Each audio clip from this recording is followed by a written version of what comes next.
Hi ബച്ചേ, app കൈസേ ഹേ? സുഖമാണോ എല്ലാവർക്കും? സുഖമാണ് എന്ന് വിശ്വസിക്കുന്നു. അപ്പോൾ നമുക്കറിയാം, നമ്മൾ ഇനി പഠിക്കാൻ പോകേണ്ടത് അല്ലേ, മൂന്നാമത്തെ മൊഡ്യൂളാണ്. 7ാം ക്ലാസ്സിലെ മൂന്നാമത്തെ മൊഡ്യൂളാണ് ഇനി നമ്മൾ പഠിക്കാൻ പോകേണ്ടത്. അതിനു മുന്നേ, ടെക്സ്റ്റ് ബുക്ക് തുറക്കുന്നതിന് മുന്നേ എല്ലാവരും ഈ സ്ക്രീനിലേക്കൊന്ന് നോക്കൂ. ഇതെന്താ കാണുന്നത്? യേ ക്യാ ഹേ? യേ ക്യാ ഹേ? യേ ഹിന്ദുസ്ഥാൻ ഹേ അല്ലേ? നമുക്കറിയാം, ഇത് നമ്മുടെ ഹിന്ദുസ്ഥാനാണ്. യേ ഹമാരാ മുൽക്ക് ഹിന്ദുസ്ഥാൻ ഹേ. ഔർ യേ ക്യാ ഹേ? യേ തിരങ്ക ജണ്ട ഹേ. യേ ഹേ ഹമാരാ തിരങ്ക ജണ്ട അല്ലേ? അപ്പോൾ ഇവിടെയുള്ളവരാരാ? ഈ ലോഗ് കോൻ കോൻ ഹേ? ഇവരാരാ? നമുക്ക് അറിയാം അല്ലേ? യേ ഗാന്ധിജി ഓർ യേ നേതാജി, ചാച്ചാജി, ഇക്ബാൽ, അബുൽ കലാം ആസാദ്, ബാലഗംഗാധർ തിലക്, സരോജിനി നായിഡു അല്ലേ? നമുക്ക് ഇവരെ എല്ലാം അറിയാം, നമ്മൾ പഠിച്ചിട്ടുണ്ട് അല്ലേ? ഇവരെ മൊത്തമായിട്ട് നമ്മൾ ഒരു പേരിൽ അറിയപ്പെടുമല്ലോ. എന്താണ് ഇവരെ മൊത്തമായി പറയുന്ന ഒരു പേര്? അതെ, സ്വാതന്ത്ര്യ സമര സേനാനികൾ അല്ലേ? സ്വാതന്ത്ര്യ സമര സേനാനികൾ അഥവാ മുജാഹിദീനെ ആസാദി എന്നാണ് ഉറുദുവിൽ പറയുക. നമുക്കറിയാം, നമ്മുടെ ഈ മുജാഹിദീനെ ആസാദി എന്ന പേരിൽ അറിയപ്പെടുന്ന ഈ മഹത് വ്യക്തിത്വങ്ങൾ അഥവാ സ്വാതന്ത്ര്യ സമര സേനാനികൾ അല്ലേ, അവരാണ് നമ്മുടെ രാജ്യത്തിനെ ബ്രിട്ടീഷുകാരിൽ നിന്നും സ്വതന്ത്രമാക്കിയത്. നമ്മുടെ ഇന്ത്യയിലെ ജനങ്ങൾ ഇന്നനുഭവിക്കുന്ന സ്വാതന്ത്ര്യം അല്ലേ, ഇന്നനുഭവിക്കുന്ന സ്വാതന്ത്ര്യം നേടിത്തരാൻ പ്രധാനമായും പങ്കുവഹിച്ചിട്ടുള്ള പ്രധാനപ്പെട്ട വ്യക്തിത്വങ്ങളാണ് ഇവർ. ഇനി നിങ്ങൾ ടെക്സ്റ്റ് തുറന്ന് നോക്കൂ. നമ്മുടെ മൊഡ്യൂളിൽ ഒരു സ്വാതന്ത്ര്യ സമര സേനാനിയുണ്ട്. ആരാണിത്? അതെ, ഈ ചാച്ചാജി ഹേ അല്ലേ? ഈ ചാച്ചാജി ഹേ. ചാച്ചാജി എന്താ ചെയ്യുന്നത്? ചാച്ചാജി ഒരു തക്രീർ നടത്തുകയാണ്, ഒരു പ്രസംഗം നടത്തുകയാണ് അല്ലേ? നമുക്കറിയുന്നുണ്ട്, കാരണം ഇവിടെ മൈക്കുണ്ട്, കുറേ ആളുകൾ അതെല്ലാം കേട്ടിരിക്കുന്നുണ്ട് അല്ലേ? എവിടെ വെച്ചാണ് ഈ പ്രസംഗം നടത്തുന്നത്? അതെ, ലാൽ കില്ല അല്ലേ? ലാൽ കില്ല അഥവാ ചെങ്കോട്ട. നമുക്കിവിടെ കാണാം, നമ്മുടെ തിരങ്ക ജണ്ട ഇവിടെ ഉയർത്തിയിട്ടുണ്ട് അല്ലേ? അപ്പോൾ നമുക്കറിയാം, 2 സമയങ്ങളിലാണ് നമ്മുടെ തിരങ്ക ജണ്ട ഉയർത്തുക അല്ലേ? ലാൽ കില്ലയിൽ നമ്മുടെ ചാച്ചാജി ഇന്ത്യയുടെ ആദ്യത്തെ പ്രധാനമന്ത്രിയായിരുന്നു. അപ്പോൾ ചാച്ചാജി മാത്രമല്ല, ഇപ്പോൾ എല്ലാ പ്രധാനമന്ത്രിമാരും അല്ലേ, പ്രധാനമന്ത്രിമാരാണ് രാജ്യത്തിൻ്റെ പ്രഥമ പൗരൻ, നമുക്കറിയാലോ. അപ്പോൾ അവർ 2 അവസരങ്ങളിലാണ് ലാൽ കില്ലയിൽ വെച്ചിട്ട് തിരങ്ക ജണ്ട ഉയർത്തുക. ഏതൊക്കെ അവസരങ്ങളാണ്? അതെ, ഒന്ന് സ്വാതന്ത്ര്യദിനം അല്ലേ? ഒന്ന് സ്വാതന്ത്ര്യദിനം, യൗമേ ആസാദി. അതേപോലെ അടുത്തതോ യൗമേ ജംഹൂരിയ അല്ലേ? നമുക്കറിയാം, യൗമേ ജംഹൂരിയ എന്ന് പറഞ്ഞാൽ റിപ്പബ്ലിക് ദിനം, യൗമേ ആസാദി എന്ന് പറഞ്ഞാൽ സ്വാതന്ത്ര്യദിനം. സ്വാതന്ത്ര്യദിനം നമുക്കറിയാം ഓഗസ്റ്റ് 15 അല്ലേ? ഓഗസ്റ്റ് 15-നാണ്. അതുപോലെ തന്നെ നമ്മുടെ യൗമേ ജംഹൂരിയ ജനുവരി 26-നാണ്, ജനുവരി 26-നാണ്. അപ്പോൾ സ്വാതന്ത്ര്യദിനം എന്താ? അതെ, നമ്മുടെ ഇന്ത്യക്ക് ബ്രിട്ടീഷുകാരിൽ നിന്നും സ്വാതന്ത്ര്യം കിട്ടിയ ദിവസമാണ് എന്ത്? യൗമേ ആസാദി. അപ്പോൾ എന്തായി യൗമേ ജംഹൂരിയ? യൗമേ ജംഹൂരിയ എന്ന് പറഞ്ഞാൽ ഇന്ത്യക്ക് സ്വന്തമായി ഒരു ഭരണഘടന നിലവിൽ വന്ന ദിവസമാണ് യൗമേ ജംഹൂരിയ.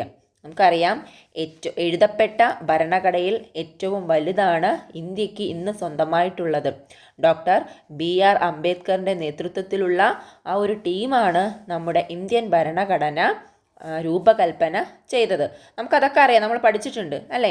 അപ്പോൾ ഇന്ത്യൻ ഭരണഘടന നിങ്ങൾ കണ്ടിട്ടുണ്ടോ? അല്ലെങ്കിൽ ഇന്ത്യൻ ഭരണഘടന നിങ്ങൾ വായിച്ചിട്ടുണ്ടോ? ഇല്ലേ? ശരിക്കും ആലോചിച്ച് വേണം പറയാൻ. നിങ്ങൾ കണ്ടിട്ടുണ്ടോ? തീർച്ചയായും ഞാൻ പറയുന്നു, 1 മുതൽ എല്ലാ ക്ലാസ്സിലെ കുട്ടികൾക്കും നമ്മുടെ ഇന്ത്യൻ ഭരണഘടനയുടെ ആമുഖം വായിക്കാനുള്ള അവസരം നമ്മുടെ സർക്കാർ ഒരുക്കിയിട്ടുണ്ട്. അത് എവിടെയാണെന്ന് നമുക്ക് കണ്ടു നോക്കാം. ഓക്കെ, ദേഖിയേ ബച്ചേ, ഇത് നമ്മുടെ 7ാം ക്ലാസ്സിലെ ടെക്സ്റ്റ് ബുക്കാണ്. ഇവിടെ നോക്കൂ, ഭാരത് കാ ആയിൻ അല്ലേ? ഇത് എഴുതിയിട്ട് ഇവിടെ കുറേ കാര്യങ്ങൾ കൊടുത്തിട്ടുണ്ട്. കണ്ടോ, ഇതാണ് നമ്മുടെ ഇന്ത്യൻ ഭരണഘടനയുടെ ആമുഖം. അപ്പോൾ നമ്മുടെ എല്ലാ പാഠപുസ്തകങ്ങളിലും നമ്മുടെ ഇന്ത്യൻ ഭരണഘടനയുടെ ആമുഖം ഉണ്ട്. നമുക്ക് എന്തായാലും മലയാളത്തിൽ ഇന്ത്യൻ ഭരണഘടനയുടെ ആമുഖം ഒന്ന് വായിച്ചു നോക്കാം അല്ലേ? അതിനുശേഷം നമുക്ക് നമ്മുടെ പാഠഭാഗം തുടങ്ങാം. ബച്ചോ, ഭാരതത്തിൻ്റെ ഭരണഘടന ആമുഖം. ഭാരതത്തിലെ ജനങ്ങളായ നാം ഭാരതത്തെ ഒരു പരമാധികാര സ്ഥിതി സമത്വ മതേതര ജനാധിപത്യ റിപ്പബ്ലിക്കായി സംവിധാനം ചെയ്യുവാനും അതിലെ പൗരന്മാർക്കെല്ലാം സാമൂഹ്യവും സാമ്പത്തികവും രാഷ്ട്രീയവുമായ നീതിയും ചിന്തയ്ക്കും ആശയപ്രകടനത്തിനും വിശ്വാസത്തിനും മതനിഷ്ഠയ്ക്കും ആരാധനയ്ക്കുമുള്ള സ്വാതന്ത്ര്യവും പദവിയിലും അവസരത്തിലും സമത്വവും സംപ്രാപ്തമാക്കുവാനും അവർക്കെല്ലാമിടയിൽ വ്യക്തിയുടെ അന്തസ്സും രാഷ്ട്രത്തിൻ്റെ ഐക്യവും അഖണ്ഡതയും ഉറപ്പുവരുത്തിക്കൊണ്ട് സാഹോദര്യം പുലർത്തുവാനും സഗൗരവം തീരുമാനിച്ചിരിക്കയാൽ നമ്മുടെ ഭരണഘടനാ നിർമ്മാണ സഭയിൽ ഈ 1949 നവംബർ 26 ദിവസം ഇതിനാൽ ഈ ഭരണഘടനയെ സ്വീകരിക്കുകയും നിയമമാക്കുകയും നമുക്ക് തന്നെ പ്രദാനം ചെയ്യുകയും ചെയ്യുന്നു. അപ്പോൾ ഇതാണ് നമ്മുടെ ഇന്ത്യൻ ഭരണഘടനയുടെ ആമുഖം. അപ്പോൾ നമ്മൾ ഇത്ര കാലം ശ്രദ്ധിക്കാത്തൊരു കാര്യമാണ് ഇത് അല്ലേ? അപ്പോൾ നമ്മുടെ ഇന്ത്യയിലെ എല്ലാവർക്കും നീതിയും സ്വാതന്ത്ര്യവും സമത്വവും ഒക്കെ എഴുതി വച്ചിരിക്കുന്ന ഒരു പുസ്തകമാണ് ശരിക്കും ഇന്ത്യൻ ഭരണഘടന. ഇനി നമുക്ക് നമ്മുടെ പാഠഭാഗത്തിലേക്ക് പോകാം.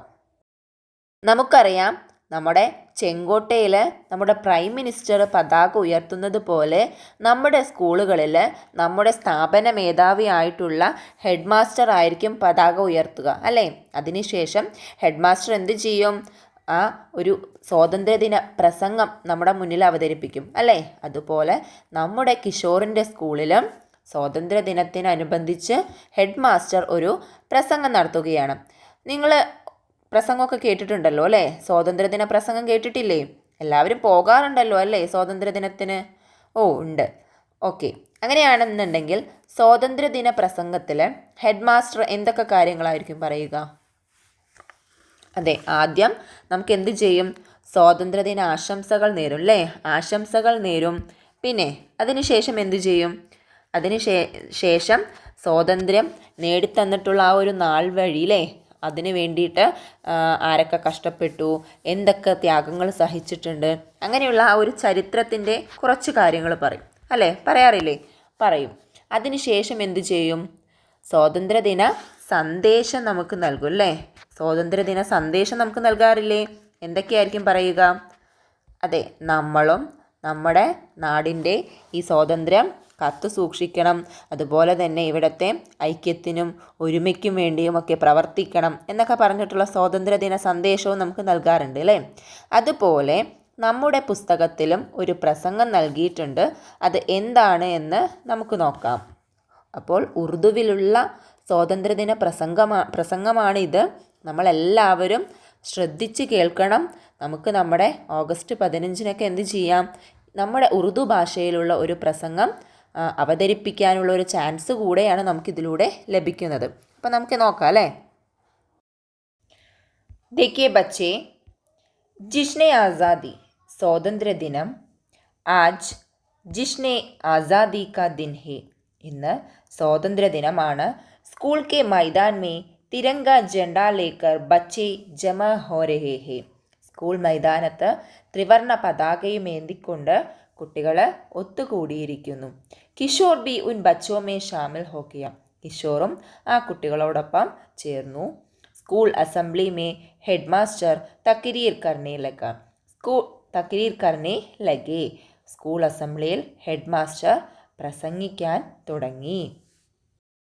देखिए बच्चों, मोहतरम मेहमानों और प्यारे बच्चों, आदाब. आज यौम आज़ादी है. हमारे देश के लिए आज का दिन बहुत अहम है. इस दिन हम तिरंगा झंडा बड़ी शान से लहराते हैं और मुल्क के कोने कोने में यौम आज़ादी मनाते हैं. प्यारे बच्चों, आपको मालूम है कि आज़ादी हासिल करने के लिए बहुत से लोगों ने कोशिशें की। गांधी जी, भगत सिंह जैसे मुहब्बान वतन ने हमारे मुल्क को अंग्रेज़ों से आज़ाद कराया। बहादुर शाह सफ़र, झांसी की रानी से लेकर बक्कम अब्दुल कादर के केलप्पन जैसे रहनुमाओं ने भी इस जंग में हिस्सा लिया। प्यारे बच्चों, आज़ादी के लिए हमारे बुज़ुर्गों ने अपनी जान कुर्बान कर दी। आपको मालूम होगा कि हिंदुस्तान आज एक जमहूरी मुल्क है और हमारे मुल्क में सब लोग मिलजुल कर रहते हैं। हिंदुस्तान को आगे बढ़ाने में जवाहरलाल नेहरू, अबुल कलाम आज़ाद जैसे रहनुमाओं ने बहुत कोशिशें की और हमारा मुल्क दिन ब दिन तरक्की करता रहा। मैं उम्मीद करता हूँ कि आप लोग भी मुल्क की तरक्की में हिस्सा लेंगे। उन्हें अल्फाज के साथ मैं अपनी तकरीर ख़त्म करता हूँ. ജയ് ഹിന്ദ്. അപ്പോൾ നമുക്കിനി ഇതിൻ്റെ ആശയം കൂടെ എന്താണെന്ന് നോക്കാം. നോക്കൂ, ആദ്യം പറയുന്നു വിശിഷ്ടാതിഥികളെ അല്ലേ, ബഹുമാനപ്പെട്ട അതിഥികളെ, പ്രിയപ്പെട്ട കുട്ടികളെ, നമസ്കാരം. ഇന്ന് യൗമെ ആസാദിയാണ്, ഇന്ന് സ്വാതന്ത്ര്യ ദിനമാണ്. നമ്മുടെ രാജ്യത്തിന് ഇന്നത്തെ ദിവസം വളരെ ഇമ്പോർട്ടൻ്റ് ആണ്. ആ ദിവസം നമ്മൾ തിരങ്ക ജണ്ട വളരെ അഭിമാനത്തോടുകൂടെ ഉയർത്തുന്നു. പിന്നെയോ രാജ്യത്തിൻ്റെ ഓരോ മുക്കിലും മൂലയിലുമൊക്കെ യൗമെ ആസാദി ആഘോഷിക്കുന്നു. നമ്മുടെ ഇൻട്രഡക്ഷനാണ് അല്ലേ, പ്രസംഗത്തിൻ്റെ ഇൻട്രഡക്ഷനാണ്. ആദ്യം എല്ലാവരും ഇങ്ങനെ തന്നെയായിരിക്കും തുടങ്ങുക അല്ലേ. ഇന്ന് സ്വാതന്ത്ര്യ ദിനമാണ്, നമ്മളെല്ലാവരും സ്വാതന്ത്ര്യ ദിനം വളരെ അഭിമാനത്തോടുകൂടെ ആഘോഷിക്കുന്നു എന്നൊക്കെ പറയാറില്ലേ, അത് തന്നെയാണ് കേട്ടോ ഏകദേശം. ഇനി അടുത്തത് എന്താ പറയുന്നത് നോക്കൂ. പ്യാരെ ബച്ചോ, പ്രിയപ്പെട്ട കുട്ടികളെ, നിങ്ങൾക്കെല്ലാവർക്കും അറിയാം സ്വാതന്ത്ര്യം നേടിത്തരാനായിട്ട് അല്ലെങ്കിൽ സ്വാതന്ത്ര്യം നേടാനായിട്ട് ഒരുപാട് ആളുകൾ വളരെയധികം പരിശ്രമിച്ചിട്ടുണ്ട്. ഗാന്ധിജി, ഭഗത് സിംഗ് തുടങ്ങിയ ദേശസ്നേഹികൾ നമ്മുടെ രാജ്യത്തിനെ അംഗ്രേസോംസെ, ബ്രിട്ടീഷുകാരിൽ നിന്നും സ്വതന്ത്രമാക്കി. ബഹാദുർ ഷാ സഫർ, ഝാൻസി കി റാണി, അതുപോലെ തന്നെ വക്കം അബ്ദുൽ ഖാദർ, കെ കേളപ്പൻ, നമുക്കറിയാം ഇവരൊക്കെ നമ്മുടെ കേരളത്തിലുള്ളവരാണ് അല്ലേ. ഇങ്ങനെ തുടങ്ങിയ ഒരുപാട് ലീഡേഴ്സ് ഈ ജംഗിൽ, ഈ സ്വാതന്ത്ര്യ സമരത്തിൽ പങ്കാളികളായി. പിന്നെ പ്രിയപ്പെട്ട കുട്ടികളെ, സ്വാതന്ത്ര്യം നേടുവാനായിട്ട് നമ്മുടെ പൂർവികർ അവരുടെ ജീവൻ തന്നെ ബലിയർപ്പിച്ചു. നിങ്ങൾക്കെല്ലാവർക്കും അറിയാം ഇന്ത്യ ഇന്ന് ഒരു റിപ്പബ്ലിക് രാജ്യമാണ്. പിന്നെയോ നമ്മുടെ രാജ്യത്ത് എല്ലാവരും ഇന്ന് വളരെ ഐക്യത്തോടുകൂടെയാണ് ജീവിക്കുന്നത്, അല്ലെങ്കിൽ ഐക്യത്തോടുകൂടെ ജീവിക്കുന്നു. ഇനി ഇന്ത്യയെ മുന്നോട്ട് നയിക്കാനായിട്ട്, അഥവാ നമുക്കറിയാം നമ്മുടെ സ്വാതന്ത്ര്യം നേടുന്ന സമയത്ത് നമ്മുടെ ഇന്ത്യ ശരിക്കും ഒരു ദരിദ്ര രാജ്യമായിരുന്നു അല്ലേ. കാരണം നമ്മുടെ ഇന്ത്യയിൽ നിന്നുള്ള എല്ലാ വസ്തുക്കളും നമ്മുടെ ബ്രിട്ടീഷുകാർ കൊള്ളയടിച്ചു കൊണ്ടുപോയിട്ടുണ്ടായിരുന്നു. നിങ്ങൾക്കറിയാമല്ലോ അല്ലേ. കച്ചവടത്തിന് എന്ന പേരിൽ നമ്മുടെ ഇന്ത്യയിലേക്ക് കടന്നുകൂടിയ അവർ ഇവിടെ ഒരു ഈസ്റ്റ് ഇന്ത്യ കമ്പനി തുടങ്ങി. അങ്ങനെ പല പല കാര്യങ്ങളിലൂടെ നമ്മുടെ നാട്ടുകാരെ പരസ്പരം തമ്മിലടിപ്പിച്ച് അവരുടെ ഭരണം ഇവിടെ കൊണ്ടുവന്ന് നമ്മളെ അവരുടെ അടിമകളാക്കി അവസാനം ഇവിടെയുള്ള എല്ലാം ചൂഷണം ചെയ്ത് കൊണ്ടുപോയി അല്ലേ. നമ്മുടെ എല്ലാം എടുത്തു കൊണ്ടുപോയി ദരിദ്ര രാജ്യമാക്കി മാറ്റിയിരുന്നു. ആ ഒരു സമയത്താണ് നമ്മൾ സ്വാതന്ത്ര്യം നേടുന്നത്. ഇവിടുത്തെ ജീവിതം, പാവപ്പെട്ടവരുടെ ജീവിതം വളരെ ദുസ്സഹമായിരുന്നൊരവസ്ഥയായിരുന്നു അല്ലേ. എങ്ങനെ വേണമെന്നുണ്ടെങ്കിലും അവർക്ക് നമ്മളെ ഉപദ്രവിക്കാം, ചൂഷണം ചെയ്യാം എന്നുള്ളൊരവസ്ഥയായിരുന്നു. അപ്പോഴാണ് നമ്മുടെ ഗാന്ധിജിയും ഭഗത് സിംഗും അങ്ങനെ ഝാൻസി റാണി, ബഹാദുർ ഷാ സഫർ തുടങ്ങിയ ഒരുപാട് പേരുടെ പിന്തുണയോടുകൂടെ അല്ലെങ്കിൽ ഒരുപാട് പേരുടെ പ്രയത്നത്തോടുകൂടെ നമ്മുടെ രാജ്യം സ്വാതന്ത്ര്യ സമരത്തിന് ഇറങ്ങുന്നതും അതിനുശേഷം ഇന്ത്യ ബ്രിട്ടീഷുകാരിൽ നിന്നും മോചിപ്പിക്കപ്പെടുന്നതും അറിയാലോ. ആ സമയത്ത് നമ്മുടെ ഇന്ത്യ ശരിക്കും ഒരു പട്ടിണി രാജ്യമായിരുന്നു, അല്ലെങ്കിൽ ദരിദ്ര രാജ്യമായിരുന്നു എന്ന് പറയാം. നമുക്ക് യാതൊരുവിധ പുരോഗമനങ്ങളും, ഇന്ന് കാണുന്ന യാതൊരു പുരോഗമനങ്ങളും അന്ന് ഉണ്ടായിരുന്നില്ല.